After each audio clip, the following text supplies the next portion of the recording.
Today we're looking at African Americans in the American Revolution. Hello, welcome to the Daily Bellringer. Please don't forget to subscribe and take a look at the questions down in the description. So from the earliest shots at Lexington and Concord to the final siege at Yorktown, African Americans played an important role in the American Revolution.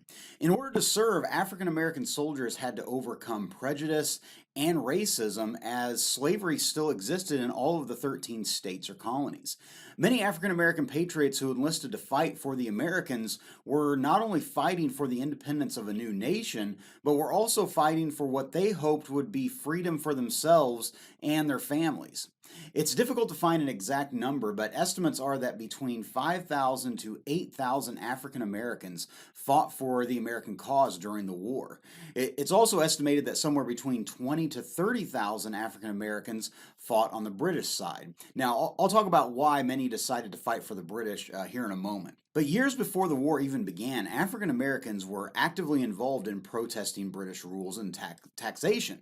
In fact, many historians consider Crispus Attucks, who was of Native American and African descent and was the first to fall at the Boston Massacre in March of 1770, they consider him to be the first casualty of the American Revolution.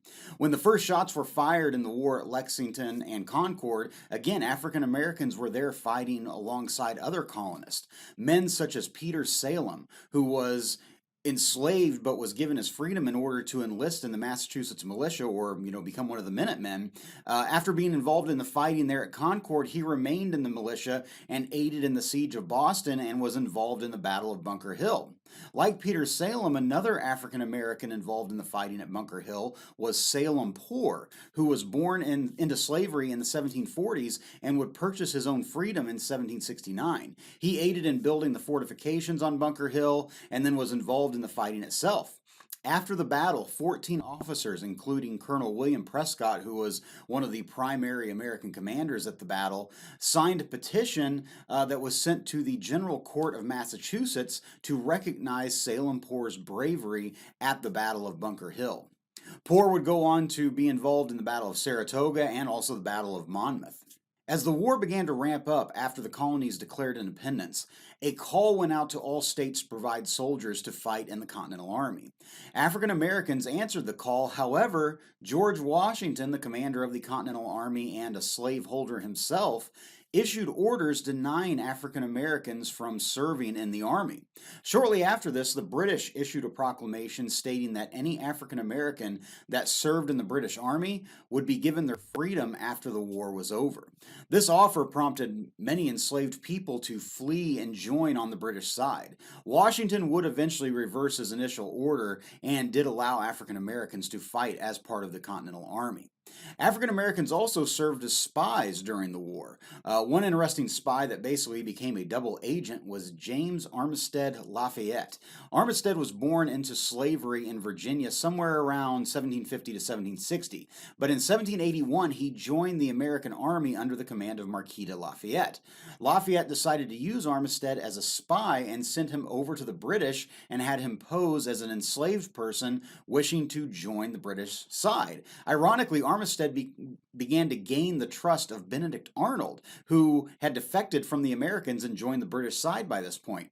Armistead was then asked by the British to spy on the Americans on their behalf. Now, Armistead agreed, but still remained loyal to the Patriot side and began to pass inaccurate information to the British while giving Lafayette valuable intel on British plans.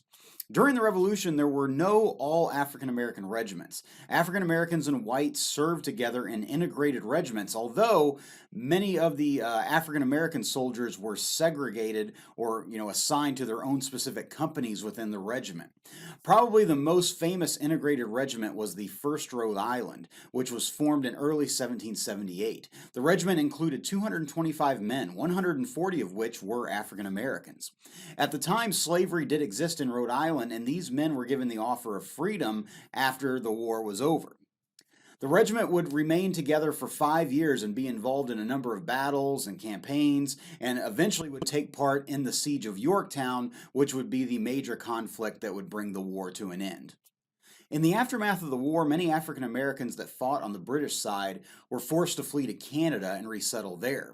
In the newly formed United States, many northern states outlawed slavery but still did not give full equality to African Americans. And of course, the southern states increased their devotion to the institution of slavery, as shortly after the war the cotton gin of course was invented, which made slavery extremely profitable. Despite the fact that African Americans clearly fought and died for the freedom of the nation still refused to give full equality to all people.